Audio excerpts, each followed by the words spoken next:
Welcome back to Night Veins. In tonight's episode, I'll be sharing 10 true disturbing stories from the open seas. Terrifying encounters aboard cruise ships that prove not every voyage ends in paradise. From cabin doors that open on their own to passengers who never appear on the manifest. These stories reveal what really happens when you're trapped at sea with no way out. Cruises promise luxury and escape, but what you'll hear tonight are accounts of people who found themselves face to face with something darker, stranger, and far more unsettling than bad weather or seasickness. If you've ever dreamed of taking a cruise, these stories may change your mind. Before we begin, make sure to hit the like button, subscribe for more terrifying true stories, and drop a comment letting us know where you're watching from. Have you ever been on a cruise yourself? Because tonight, you'll see why some passengers never make it back to shore. I was 27 when this happened, during what was supposed to be a romantic Caribbean cruise with my fiancée, Anna. We'd been saving for months, eager to escape our stressful jobs and spend 7 days in the kind of luxury we'd only seen in commercials. For the first 2 days, everything felt perfect. Endless food buffets, evening shows, and long afternoons by the pool. But from the very first night, something in our cabin made me uneasy. It started small. Around 2 a.m., I woke to the sound of our cabin door clicking. At first, I thought Anna had gotten up, maybe to grab water or use the bathroom, but when I turned, she was fast asleep beside me. The lock had shifted on its own. I got up, checked it, and made sure it was bolted. The hallway was empty. I shrugged it off as the ship's vibration loosening the handle and crawled back into bed. But 20 minutes later, the sound came again. The latch sliding open, the door creaking on its hinges as if someone was trying to come inside. By the third night, I was convinced the lock was faulty. I complained at the guest services desk and a crew member assured me it would be checked. They said it wasn't uncommon for doors to swell in the humidity, making locks stick or slip. Their calm explanation made sense, but later that night I stayed awake on purpose. Around 2 a.m., I watched the handle turn. Slowly, deliberately. It wasn't the motion of the ship, it was the careful twist of someone with a hand on the other side. When I yanked the door open, the hallway was deserted. The carpet stretched in both directions, lit by dim wall lamps, but there was no one. What made my stomach clench were the footprints. Damp, bare footprints leading away from our door, trailing down the carpet until they stopped midway down the hall, as though whoever left them had simply vanished. Anna didn't believe me at first. She thought I was overtired, maybe spooked by watching too many late-night horror movies. But the following night she woke to find the door wide open, the chain latch swinging against the frame. That was when her skepticism cracked. We both started locking it with every mechanism. Bolt, chain, even stacking our luggage against the threshold. Yet each night without fail something tried to get in. The 5th night is burned into my memory. I woke to the sound of the lock sliding, but this time there was more. A wet, dragging noise like soaked fabric pulling across the carpet. Anna stirred beside me, whispering, "Did you hear that?" I nodded, motioning for her to stay quiet. My heart hammered in my chest as the dragging sound drew closer, stopping directly on the other side of our door. Then, the handle pressed down. Slowly, smoothly. The lock fought against it, the chain rattling under strain. Anna clutched my arm so tightly her nails dug into my skin. The door pressed inward against our luggage, the frame groaning as if something stronger than a person was leaning into it. I shouted, "Who's there?"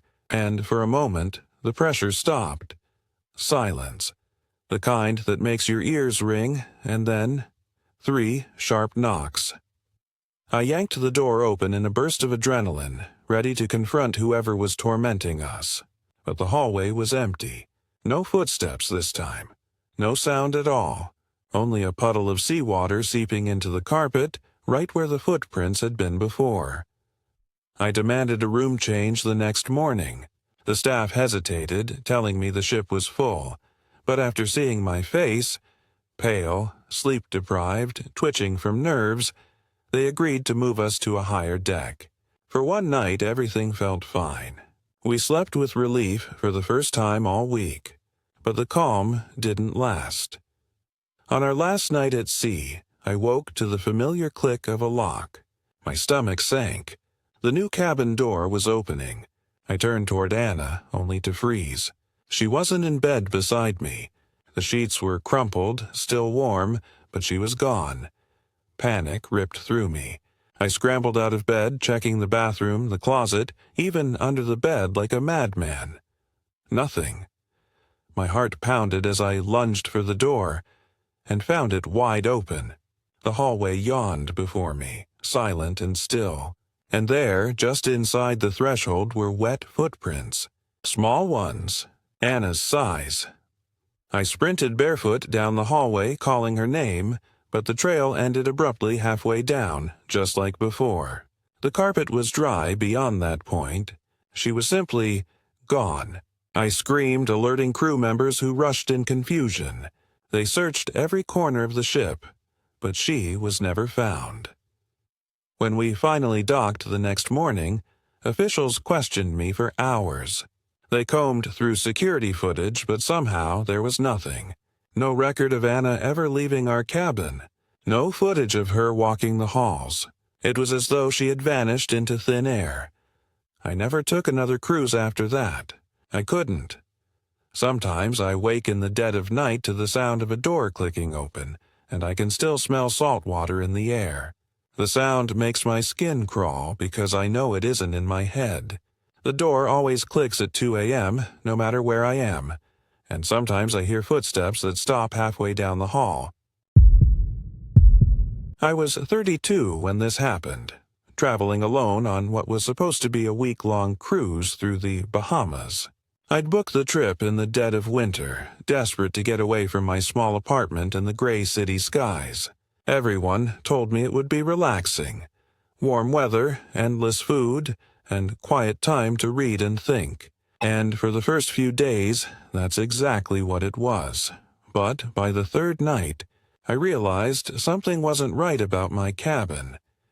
The room itself was standard. A double bed, a small desk, and a round porthole window that looked out across the ocean. At night, I'd lie awake listening to the steady thrum of the engines, hypnotized by the sight of waves glittering under moonlight. But that night, when I leaned close to the glass, I noticed something odd in the reflection. There was another face beside mine. At first, I told myself it was an illusion, a trick of the light, or maybe some strange angle in the glass.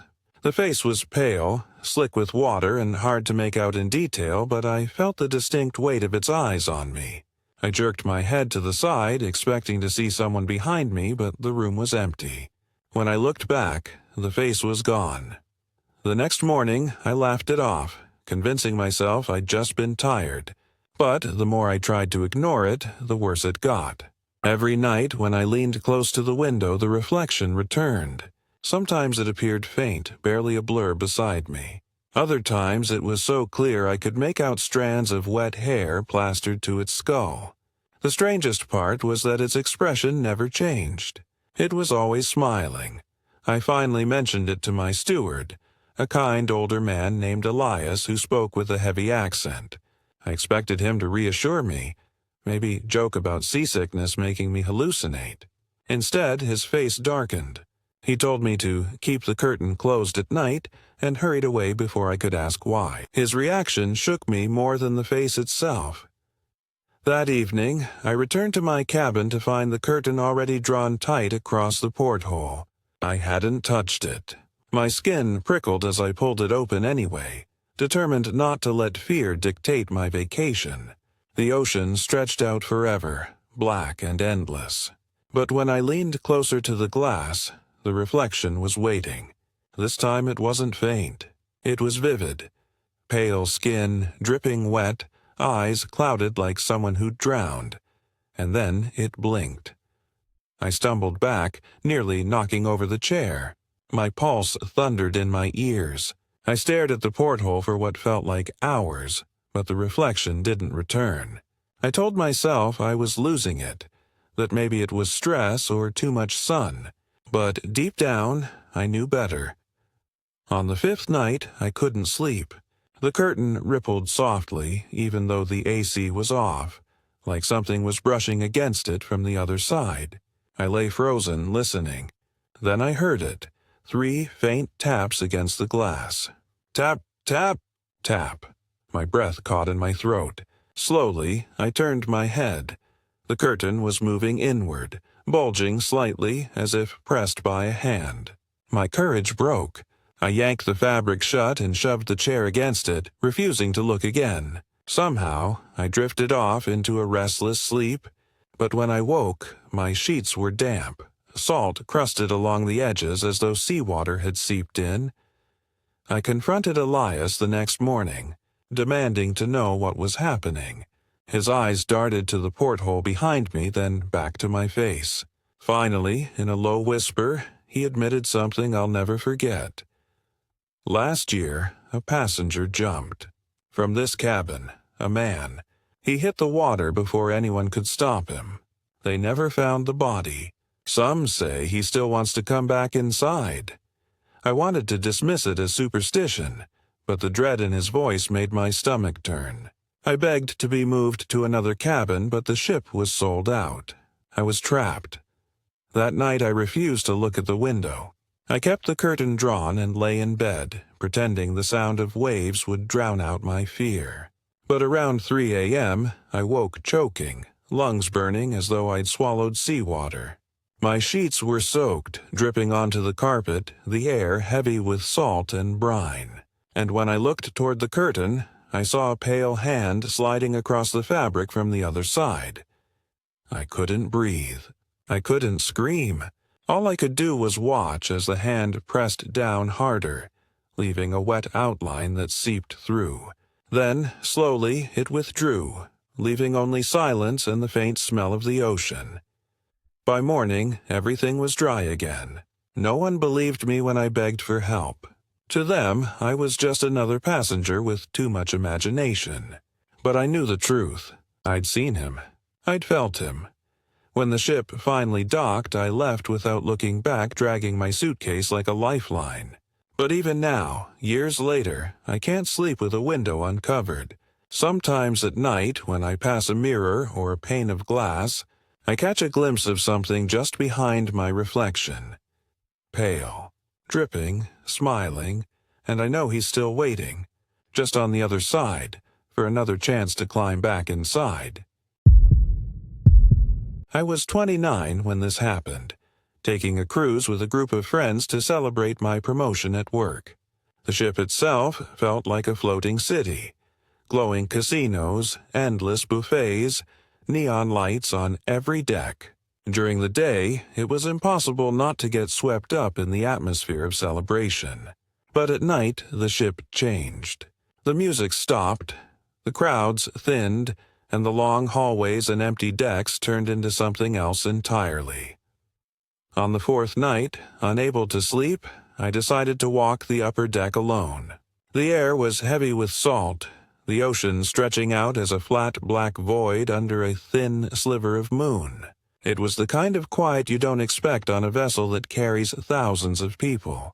My sneakers echoed against the deck as I wandered past lifeboats suspended on metal arms along the ship's side. That's when I saw it. At first, I thought it was just paint from the crew doing maintenance. But as I got closer, my stomach tightened. Letters had been smeared across one of the lifeboats in a dark, dripping red. It was my full name, not just my first. My full legal name, written in crude, jagged strokes that looked like they'd been traced by a shaking hand. I froze, the wind catching in my throat. There was no reason for my name to be there. No prankster could have gotten it right. Not the spelling, not the unusual middle name only my family ever used. The letters looked fresh, wet, as if they'd been painted minutes before. I staggered back and flagged down the nearest security guard. His flashlight beam cut across the letters, making them shine in the pale glow. I expected him to panic, to radio for backup. Instead, he frowned, muttered something under his breath, and told me to wait. When he came back with 2 other crew members, the letters were gone. Completely. The lifeboat's side was white again, clean and untouched. They looked at me like I'd been drinking too much, told me to get some rest, and escorted me back toward my cabin. But I know what I saw. The next morning, I tried to convince myself it had been a hallucination. Maybe I was overtired. Maybe the shadows had tricked me. But as I brushed my teeth, something caught my eye. On the mirror above the sink, faint but unmistakable, were the same jagged letters. My name scratched into the glass. I stumbled back, nearly knocking over the counter. My hands shook as I traced the grooves with my fingertip. They weren't just written on the surface. They'd been carved in. I didn't tell my friends. How could I? They'd laugh, or worse, start watching me like I was losing my mind. I spent the day wandering the ship, avoiding the cabin, pretending everything was fine. But the sense of being followed never left me. Every time I caught my reflection in the polished rails or the glass windows, I expected to see someone else standing behind me. That night, I stayed awake in bed, listening. The cabin creaked with the motion of the ship, but there was something else. A slow, steady scratching sound like fingernails against metal. I followed it to the small vent above the bed. The sound was coming from inside. "Stop it," I whispered, my throat dry. The scratching paused. Then, in a low hiss, came a single word: my name. I shoved a chair under the handle and left the lights on until morning. By the 6th day, I was unraveling. Dark circles hollowed my eyes, and I jumped at every sound. My friends begged me to join them for drinks, but I couldn't leave the cabin. Something had claimed me, and I didn't know how to fight it. Late that evening, security knocked on my door. They wanted to ask me questions. One of them had found something on the deck. We walked to the same row of lifeboats where I'd first seen my name. The guard's flashlight swung to the side of another lifeboat. And there it was again. My name, written in red, dripping into the sea below. But this time, there was more. Beneath my name were numbers. The date of our departure, the cabin number I was staying in, and below that, a single phrase that made my knees buckle. Next to go. I begged them to tell me it was a joke, some twisted prank by another passenger. But the way they avoided my eyes told me they didn't believe it either. They tried scrubbing the paint, but it smeared like blood. When they brought me back later to prove it was gone, the letters had vanished again, just like before. That night, I dreamt I was trapped in a lifeboat, alone, drifting endlessly across a black ocean. The waves lapped at the sides, and when I looked down, the water was red. I woke gasping for air, the sheets damp with sweat. But there was something else too, the faint smell of paint. The cruise ended the next morning. I disembarked with the others, but I didn't celebrate. My friends went home with tans and stories of poolside cocktails. I went home hollow-eyed, carrying a terror I couldn't explain. Weeks later, I unpacked my suitcase. At the bottom, folded neatly between my shirts, was a strip of white canvas torn from something larger. Scrawled across it in the same jagged red paint was my full name. I never booked another cruise. I never will, because I know whatever wrote my name that night isn't finished with me. And someday, whether it's on land or at sea, it's going to collect. The first time I noticed something strange, it was during a casual interaction in the ship's cafe. A young crew member carrying a clipboard looked down at his paperwork, then back at me with an uncertain smile. "That's funny," he said, tapping his pen against the page. "You're listed twice." At first I assumed he was joking, but when I leaned closer, I saw my full name typed 2 times on the manifest sheet. Same spelling, same birthday, same ticket information. But each entry had a different cabin number. One was the room I had been staying in all week. The other was a number that didn't appear anywhere on the deck plans.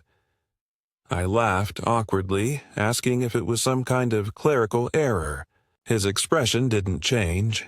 He closed the clipboard quickly and excused himself, walking off so fast it was almost rude. That unsettled me more than the duplicate name itself. If it was only a glitch, why did he look afraid? That night, my keycard malfunctioned when I tried to enter my cabin. I swiped it 3 times before the lock clicked open. Inside, the lights flickered faintly, though they'd been fine earlier.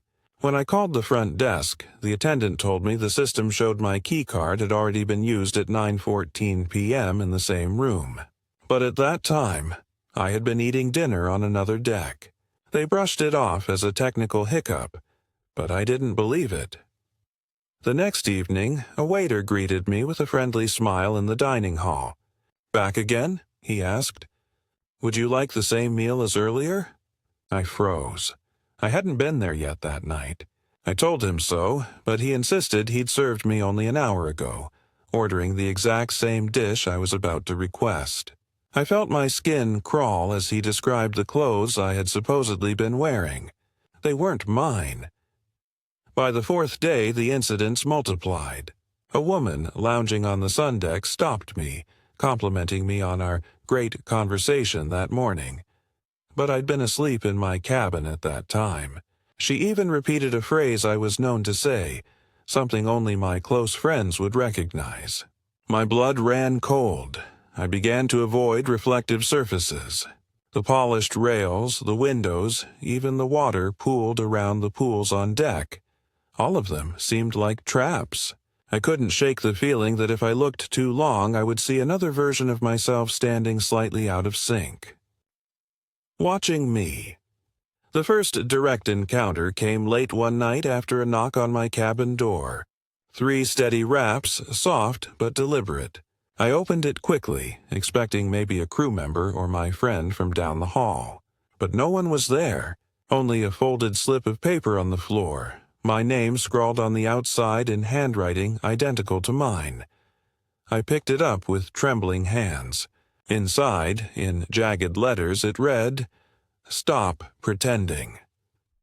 I locked the door, shoved a chair under the handle, and didn't sleep. The next day, I demanded answers from the head purser. He pulled me aside, lowered his voice, and admitted something that made my stomach turn. "Every time we try to correct the manifest," he said, "the duplicate entry reappears. Always with your exact details. Always tied to that other cabin." When I asked where the other cabin was, he avoided my eyes. "It doesn't exist on any passenger deck," he muttered. "At least, not officially." That night I sat awake, listening. Around 3 a.m., I heard footsteps in the hallway. They stopped right outside my door. The key card reader beeped once, then again. Someone was trying to unlock it. My heart pounded as the handle pressed down, but the latch held. I whispered, "Who's there?" A voice identical to mine whispered back, "You know." I stumbled backward, clutching my chest as the handle rattled again. Then silence. For the rest of the night I sat frozen in the corner, the chair still wedged against the door, until daylight finally bled into the cabin. The following afternoon, I tried to track down the phantom room. I walked the hallways following the numbering sequence until it skipped, from 622 to 624. Between them was nothing but blank wall. No hinges, no sign of a door. But when I pressed my ear to the metal, I heard faint movement inside.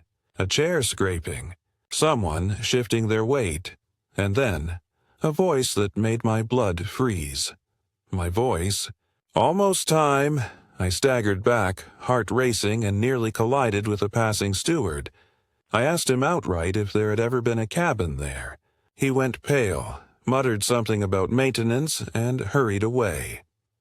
On the final night of the cruise, I prayed only to make it to shore. But at 2:47 a.m., I woke to a sound that hollowed me out. breathing. Heavy, slow breathing, coming from just outside my cabin door. Then the faint scrape of paper sliding under it. I forced myself to look. Another folded note lay on the carpet. With shaking hands, I opened it. This one had only 2 words written inside. Check out. I didn't sleep again. When the ship finally docked the next morning, I rushed down the gangway with my suitcase, desperate to escape. At the customs desk, the officer frowned at my passport and boarding documents. "Strange," he said, scanning the papers again. "You've already passed through." I felt the world tilt around me. My mouth went dry. Somewhere, walking off that same ship was another version of me. And I don't know which one of us was the original. The first sound that dragged me out of sleep wasn't the hum of the ship's engines or the faint creak of waves brushing the hull. It was breathing. Wet, heavy, deliberate, coming from the narrow darkness beneath my bed. At first, I thought it was a dream. I lay perfectly still, my heart hammering, every nerve in my body on edge. But the sound didn't fade like dreams usually do. It deepened. A long inhale that rattled with phlegm, followed by a wheezing exhale that brushed cold air across the underside of my mattress. I told myself it had to be the ventilation system. Maybe the ship's air ducts ran directly beneath the floor, but as the seconds passed, the rhythm shifted. Whoever was under there, whatever was under there, was breathing in sync with me. When I held my breath, the sound paused. When I exhaled, it exhaled too. A trickle of sweat slid down my temple. I wanted to run, to fling the door open and call for help, but fear pinned me in place. Slowly, I slid my hand across the nightstand, found my phone, and flicked on the flashlight. The light didn't reach the floor immediately. The mattress blocked the beam. I leaned over the edge, hand trembling, and directed the glow into the shadowed gap. The space under the bed was barely a foot high, too small for even a child to crawl into. Yet, as the light cut across the carpet, I caught the glimmer of something wet. A glistening patch that rippled like disturbed water. Then came the inhale, right into the beam of my light. I jerked back, slammed my phone onto the table, and yanked my feet onto the mattress. The breathing didn't stop. If anything, it grew louder, like whoever was underneath wanted me to know they weren't leaving. I spent the rest of the night curled against the headboard, eyes fixed on the floor, every muscle aching with tension. At some point near dawn, the sound faded. When I finally forced myself to look, the carpet was bone dry. No trace of moisture. No sign that anything had ever been there. By breakfast, I convinced myself I'd hallucinated. Maybe seasickness, maybe exhaustion. But when I returned to my cabin later that afternoon, the air inside smelled faintly of salt water and rot. That evening, determined not to relive the terror, I asked the steward if I could switch cabins. He checked his tablet, frowned, and shook his head.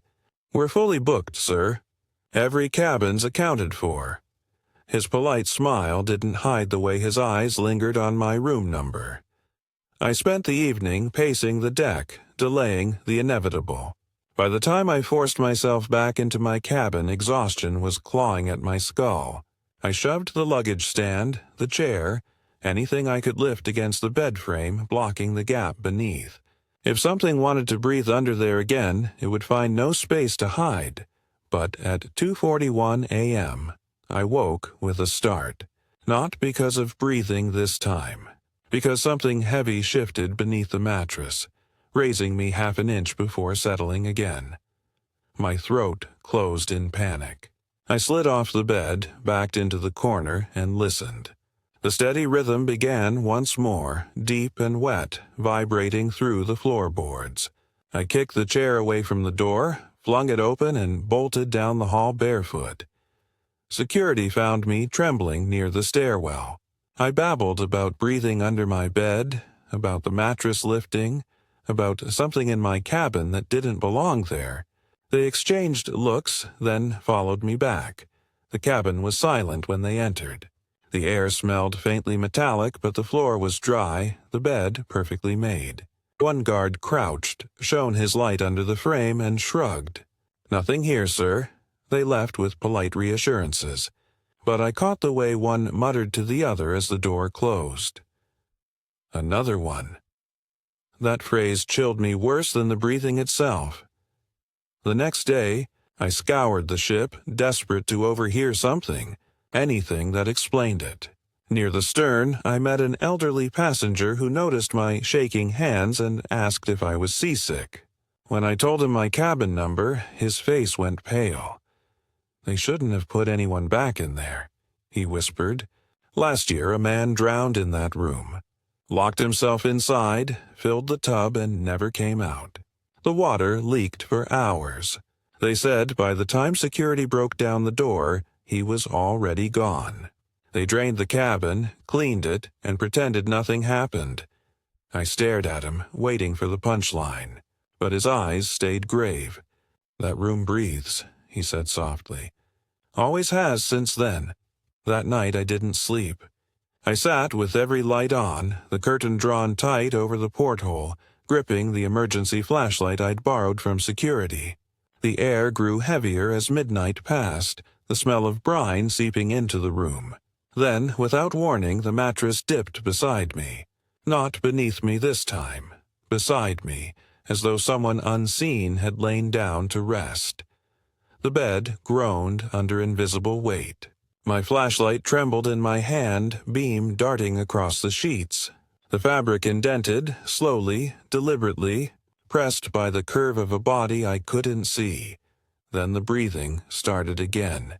This time, inches from my face, I leapt from the mattress, crashed into the wall, and screamed until my throat burned. The room fell silent.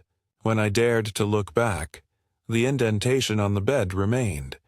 The unmistakable outline of someone lying there, staring at the ceiling with lungs that no longer needed air. I didn't wait for morning. I fled to the lobby, begged to sleep in one of the lounge chairs. The staff didn't argue. They didn't even look surprised. When the cruise finally ended, I was the first passenger off the ship. I swore I'd never step on another vessel again. But sometimes, late at night when my apartment grows too quiet, I swear I hear it again. That wet, rattling inhale, that wheezing exhale, rising from the shadows beneath my bed, and I know it followed me home. The intercom above my bed hissed to life at exactly 3:02 a.m., though no announcement followed. Just static, faint and uneasy before a low whisper slid through the speaker. "David," my name, spoken like a secret. I sat up instantly, staring at the ceiling. The panel was dark, no indicator lights. The ship used it for drills and dinner reminders, not personal messages. Yet here it was, calling me at an hour when the hallways outside were silent and the sea pressed endlessly against the hull. I waited, frozen, until the static faded. When silence returned, I convinced myself it was some kind of malfunction. Maybe feedback, maybe a crossed wire. But the next night I kept the lamp on, phone in hand, determined to listen carefully. At the stroke of 3, the speaker came alive again. The same crackle, the same whisper curling through the static. "David." This time it lingered. My name stretched out like breath as if someone were leaning into the ductwork right above my bed. My skin crawled. I stumbled out of bed, dragging a chair beneath the intercom, and pressed my ear close. The hiss filled the metal. My name repeated again, softer now, almost tender. "Stop it," I whispered, shaking. The voice paused, then answered in a distorted hiss. "Found you." I leapt off the chair, heart pounding, and didn't dare sleep again that night. By morning, I told myself I had to report it. At breakfast, I cornered a steward and asked if announcements ever went out at night. His polite smile didn't mask the flicker of unease in his eyes. "No, sir." Nothing after midnight. He glanced at my cabin number on his notes and quickly walked away. That reaction rattled me more than the whispers. The following evening, I asked my friend Marcus to spend the night in my room. He thought I was exaggerating until 3 a.m. arrived. When the intercom hissed, we both stared at the ceiling. The whisper unfurled again, curling through static like a snake. "David." Marcus's face drained of color. "What the hell is that?" He muttered. "We didn't sleep." The next day, Marcus urged me to tell security. When I found an officer near the atrium, he listened quietly, then sighed. "You're not the first complaint," he said. "Always around 3. Always the same section of cabins." He leaned closer. "Don't respond. The more attention you give it, the worse it gets. Ignore it." Easy advice when it wasn't his name bleeding through the walls.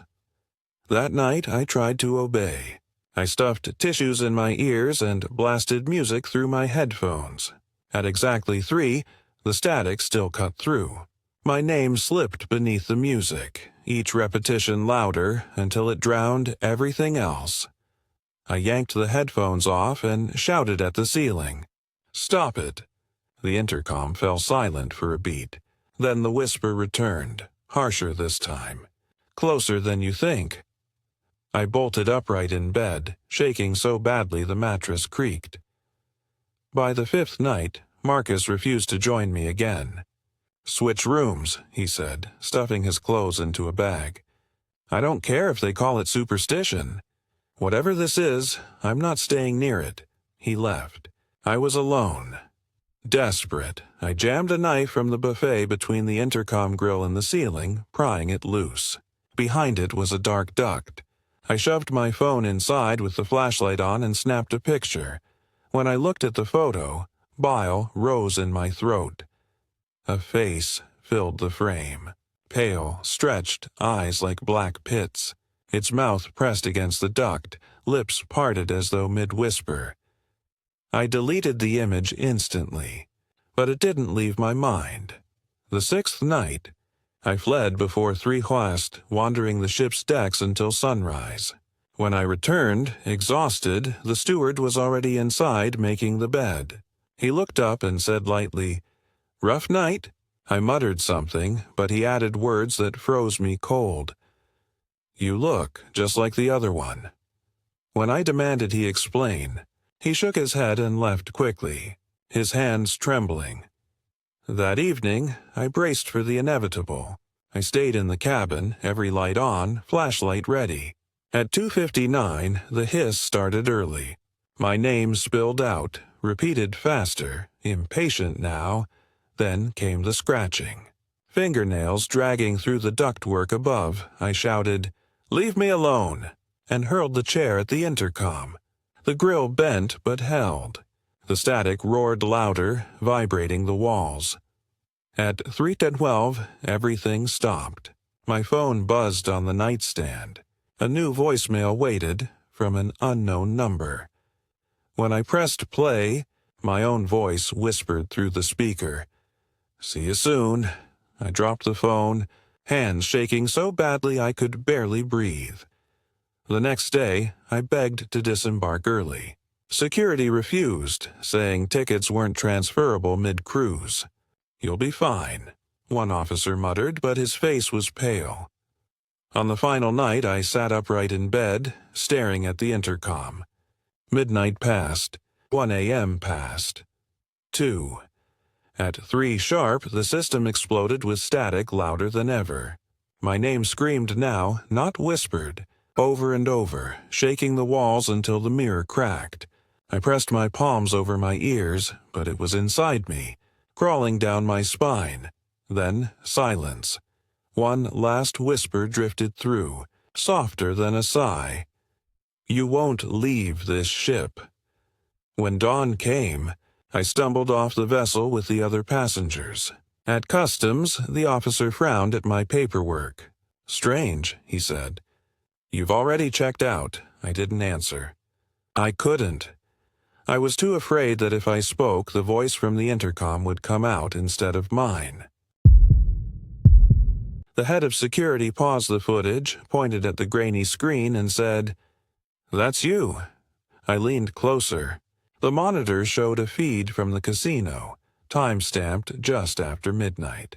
Rows of slot machines blinked in bright colors while passengers played cards at nearby tables. And in the middle of it all, sitting stiffly at a blackjack table, was someone who looked exactly like me.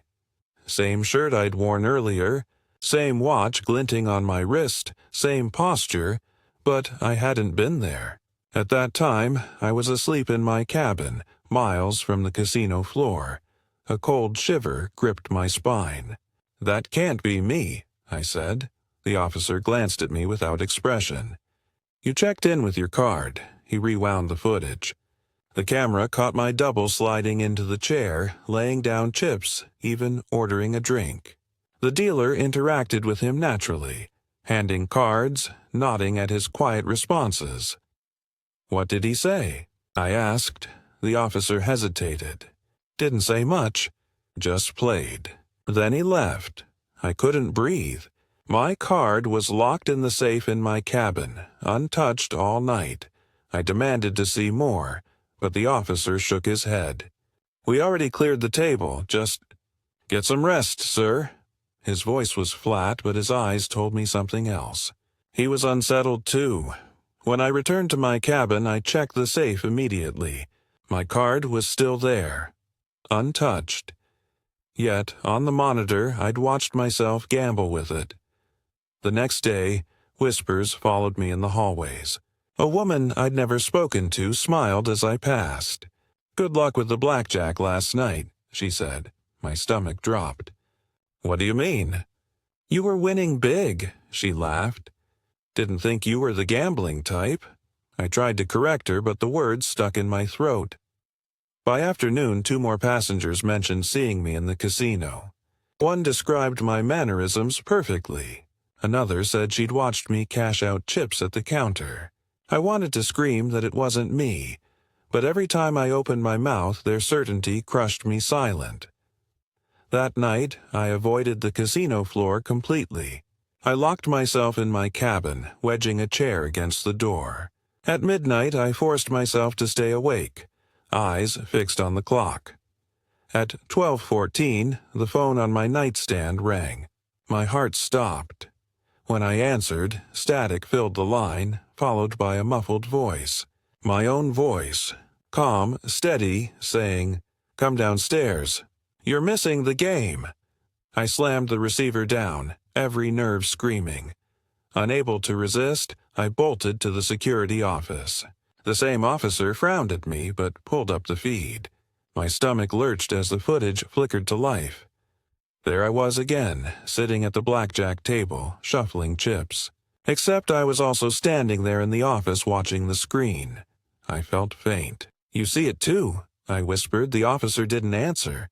He just shut the monitor off.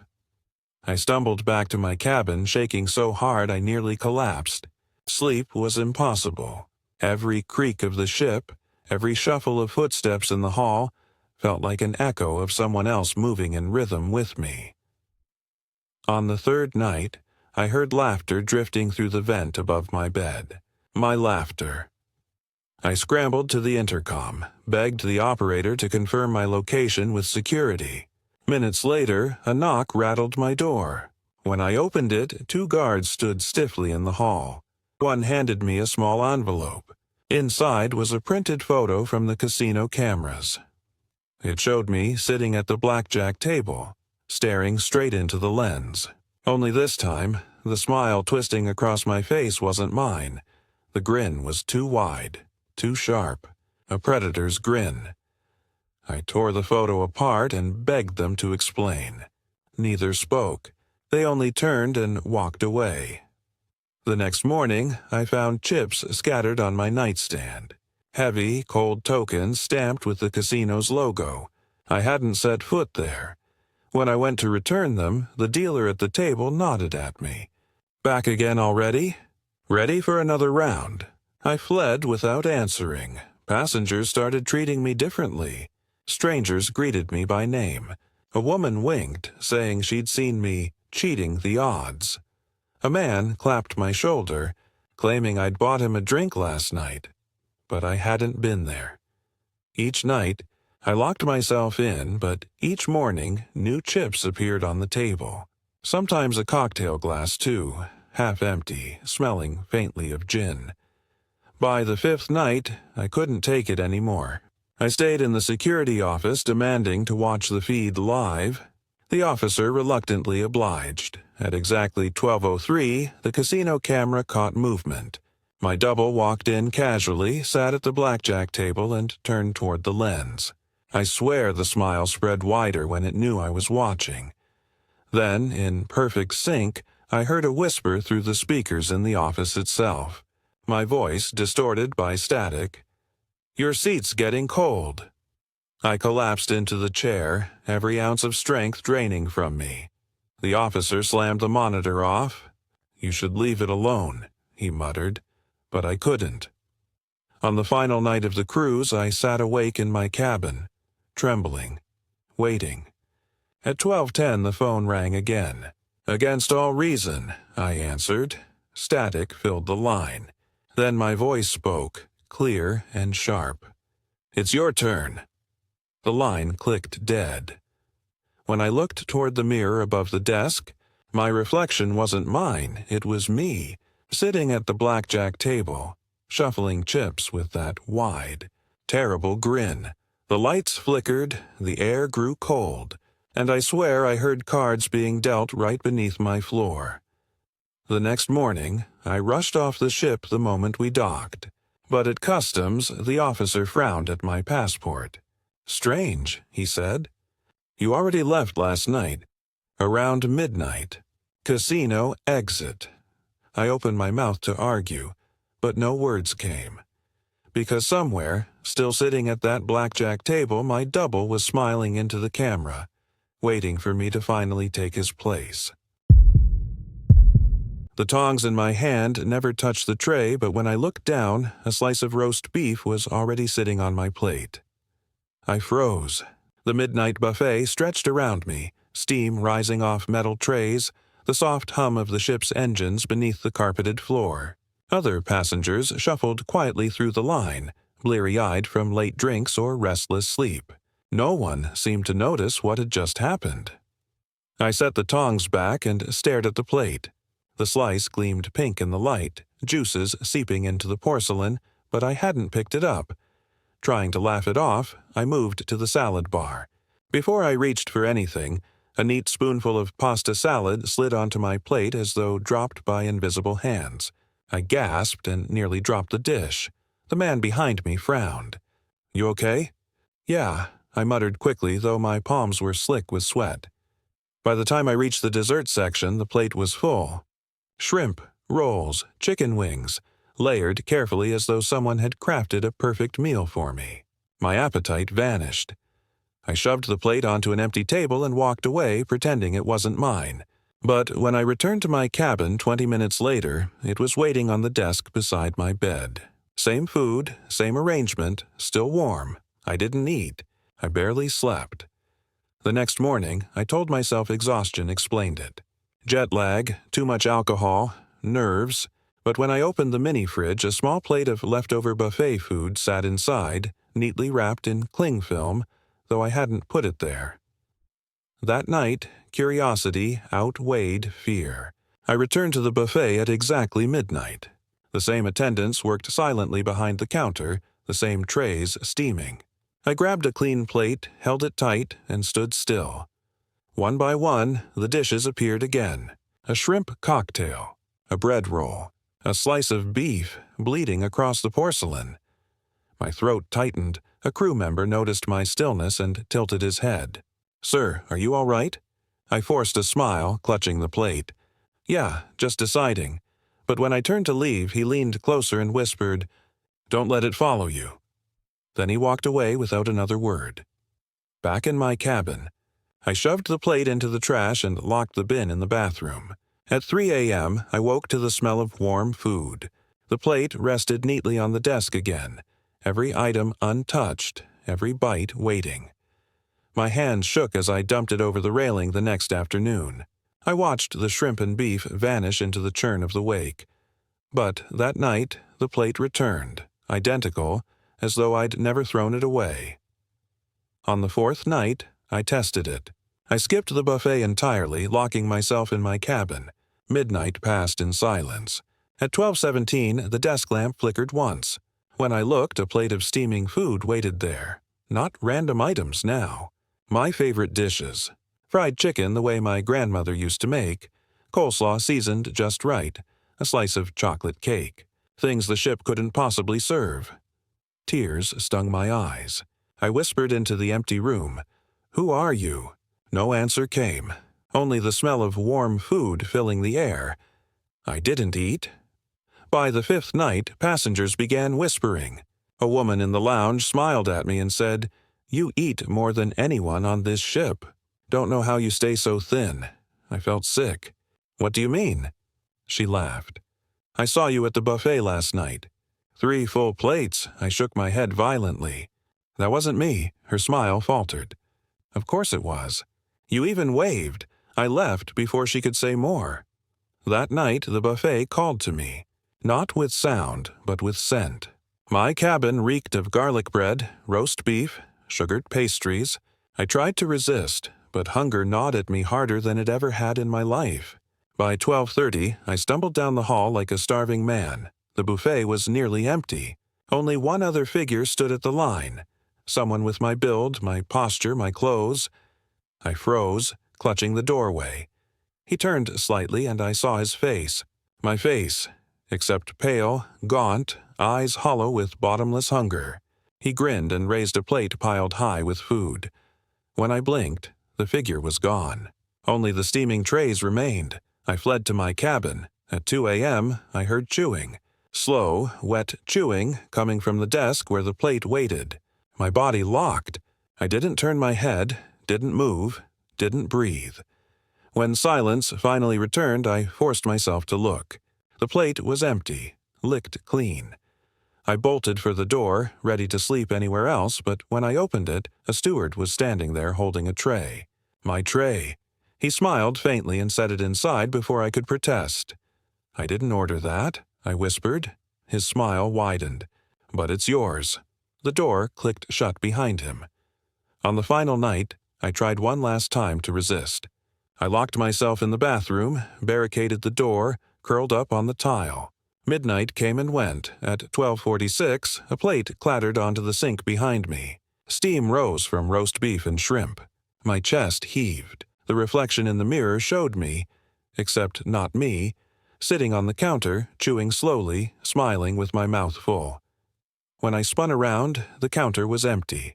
But the food remained. At dawn, I stumbled off the ship, half-starved, half-insane. At customs, the officer frowned at my form. "Strange," he said. "You already cleared security last night. Carried out a plate of food, in fact." I didn't argue, because somewhere, maybe still walking the decks, another version of me was eating everything I refused. And I know one night soon, when I can't resist anymore, I'll sit down at that buffet again and never get back up. The mirror above the sink showed a man standing behind me, even though the restroom was empty. I froze, hands dripping with soap, eyes locked on the glass. The figure was blurry at first, tall and broad-shouldered, but as the reflection sharpened, I saw the details. Gray jacket, dark hair combed neatly back, eyes too pale to belong to anyone alive. My heart hammered. I spun around. The tiled restroom stretched silent behind me. Only 3 stalls and 2 urinals. Empty. No footsteps. No sound, no smell of another person. When I looked back, the reflection still showed him standing there, closer now, his pale eyes fixed on mine through the glass. I stumbled back from the sink, nearly slipping on the tile. My shoulder hit the paper towel dispenser with a clang. The reflection remained unchanged. The man didn't move, didn't blink. I bolted for the door and didn't breathe until I was back in the crowded hallway. Laughter, music, the shuffle of passengers. Normal life washed over me like relief. But when I glanced at a wall mirror near the elevators, the same figure stood just behind my shoulder, smiling faintly. I turned. No one was there. From then on, mirrors betrayed me. In my cabin, the bathroom mirror fogged during my shower, but when I wiped it clear, he stood in the reflection behind me, closer than before, as though the steam had revealed him. In the fitness center, the wall of mirrors caught him watching from the treadmill behind mine, though no machine moved. I tried to tell Marcus, the same friend who'd witnessed the intercom whispers, but when I dragged him to a mirror, it only showed us. My reflection looked normal to him. "You need rest," Marcus said carefully, like he was choosing each word. "You're spiraling." But at night, I saw the pale-eyed man standing at the foot of my bed, only visible in the mirror's angled reflection. When I turned my head, the space was empty. On the third night, I decided to test it. I carried a small hand mirror from the gift shop, sat on the bed, and held it in front of me. My face looked pale, exhausted. Then the glass quivered just slightly, and he appeared behind me again. He raised his hand, slowly, deliberately. I dropped the mirror, heart racing. When I picked it up again, the glass was cracked, a hairline fracture running straight across my reflection's throat. Sleep became impossible. I covered the cabin mirror with a towel, avoided reflective surfaces, even refused to look at the darkened windows at night. But the ship was full of mirrors. In the elevators, the dining hall, the casino. Every polished surface showed him somewhere, lurking just behind me. Closer each time, passengers started to notice my nerves. A woman at dinner laughed nervously. "You keep looking over your shoulder like someone's there." "There is," I whispered before I could stop myself. She frowned, pushed her chair back, and didn't speak to me again. On the fifth night, I made a mistake. I fled to the restroom near the casino, too panicked to care. The mirrors lined the entire wall. I tried not to look, but as I washed my hands, I couldn't resist. Every reflection showed him. Not just one, dozens. Each mirror carried him in a slightly different position, some standing behind me, some beside me, some leaning close enough that I felt breath on my ear. I staggered back, staring in horror as one reflection pressed its hand flat against the inside of the mirror, palm spread wide. The glass didn't crack. It bulged. I ran. When I returned to my cabin, the steward had cleaned and straightened everything, including removing the towel from the bathroom mirror. My hands shook as I tried to drape it again, but before I could, the surface rippled. His pale face pushed forward, pressing against the glass as though straining to break through. The lights flickered. Water dripped steadily from the faucet, though it was turned off. The reflection whispered something I couldn't hear through the glass, lips forming words I didn't want to understand. I slept on the floor that night, facing away from the mirror. By morning, bruises ringed my wrist like fingers had gripped me. When I showed security, the officer only muttered, "You're not the first." He scribbled my cabin number, then told me to avoid mirrors for the rest of the trip. But how could I, when they were everywhere? On the final night, I sat in the cabin with every light on, blanket wrapped tight around me. Midnight passed. At 2 a.m., I heard the mirror hum, a low vibration like a deep voice behind glass. I forced myself to look. The pale-eyed man filled the reflection, his face pressed so close it warped against the surface. His mouth moved, forming one clear word, "Switch." Then the glass spiderwebbed with cracks. My reflection split apart, shards showing me in different poses, different expressions, all moving a beat out of sync. When I blinked, the real me was gone from the mirror. Only the pale-eyed man remained. I covered the glass with the blanket, heart hammering, and didn't touch it again. The next morning, I rushed off the ship, desperate to feel solid ground. At customs, the officer studied my passport photo, then studied me. His face tightened. "You look different," he said slowly. "Your eyes." I didn't answer, because when I passed a glass door on my way out of the terminal, the reflection didn't follow me. It stood still, pale-eyed, smiling faintly as though waiting for the next passenger to step close enough to take my place. The alarm blared through the corridors, jolting me awake with its shrill command. "All passengers, report to lifeboat stations immediately." This is not a drill. My heart slammed against my ribs. I scrambled from the bunk, pulling on a jacket as red lights strobed across the ceiling. In the hallway, doors opened as confused passengers spilled out, clutching life vests, some in pajamas, some barefoot. The intercom repeated the order, voice clipped and urgent. Evacuation in progress. Proceed calmly to lifeboat stations. I joined the flood of people surging toward the stairwell. Fear clung to the air like static. We expected smoke, fire, or water rushing the halls, but the ship felt steady, eerily calm except for the alarms. When we reached the deck, the cold wind bit my skin. Passengers crowded the railings, shoving toward lifeboats that hung motionless above black waves. Crew members should have been guiding us, but none appeared. The stations were empty. No officers, no attendants, no one checking vests. A woman near me shouted, "Where are the crew?"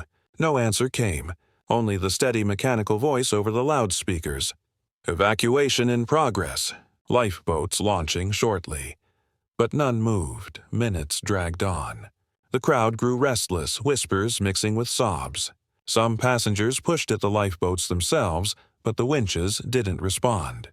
The cables rattled loosely as though no mechanism connected. I searched desperately for a crew member. Finally, I spotted a man in uniform at the far end of the deck. His cap sat low over his face, his posture rigid. Relieved, I pushed through the crowd toward him. "Sir, what's happening?" I demanded. He turned his head slowly. His face was pale, eyes dark and hollow. His lips parted, and in a voice perfectly matching the intercom, he said, "Evacuation in progress." The words sent ice through my veins. Before I could react, he stepped back into the shadows and was gone. Passengers began to panic. Some screamed at the lifeboats, others tried breaking into locked supply cabinets. Children cried as parents clutched them tight. The alarms continued blaring, the intercom looping endlessly.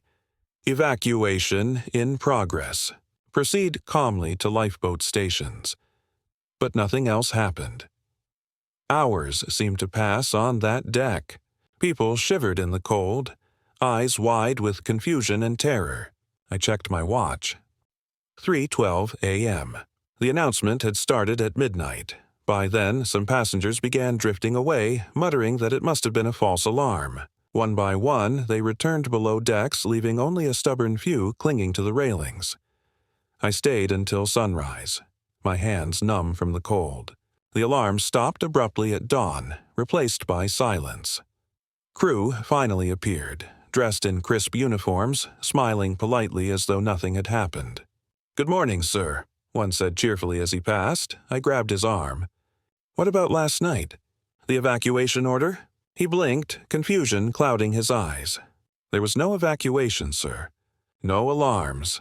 I laughed bitterly, but around me passengers stared, faces pale, eyes darting. We all knew what we'd heard. At breakfast, whispers rippled through the dining hall. Some swore it was a system malfunction. Others insisted the crew was lying. But no official announcement explained it. The captain never addressed it. That night, I resolved to stay awake. Midnight approached. I sat on the bunk, eyes fixed on the speaker above the door. At exactly 12 CU, the intercom crackled. "All passengers report to lifeboat stations immediately." "This is not a drill." The alarm shrieked. I stumbled into the hallway again, but this time the doors around me stayed closed. No passengers emerged. No one filled the halls. I ran to the deck alone. The wind howled across the empty space. Lifeboats hung still. Not a single soul stirred. And yet the intercom repeated, "Evacuation in progress." Then I heard footsteps behind me, heavy, deliberate, echoing across the planks. I turned slowly. Figures in crew uniforms stood at the far end of the deck. Dozens of them, faces pale, eyes hollow like the officer I'd seen before. Their voices rose together, perfectly synchronized with the announcement, "Evacuation in progress." My chest seized. I backed toward the railing as they advanced, their movements mechanical, steps pounding in rhythm with the alarms. The lights flickered. The ship groaned as though the ocean itself pressed harder against its hull. I glanced down into the black water below, where shapes shifted just beneath the surface. Pale outlines like lifeboats drifting without passengers. When I looked back, the figures were closer. Their mouths moved in unison, repeating the same phrase until the words blurred into a droning chant. I clutched the railing, praying for dawn. At 3 a.m., everything stopped. The alarms died. The deck was empty. But the next morning, passengers at breakfast stared at me strangely. One whispered to another, "Did you hear him last night? He was yelling about lifeboats." The crew moved among the tables, smiling as always. Not one mentioned the alarms. Not one acknowledged the night's chaos. I checked the schedule pinned near the atrium. A note in bold letters caught my eye. Final safety drill completed. E0 use hours. But no drill had been scheduled. No one admitted it happened. Now, even on land, I wake at midnight sharp, heart racing, ears straining for alarms. Because deep down I know the evacuation wasn't canceled. It just hasn't finished yet.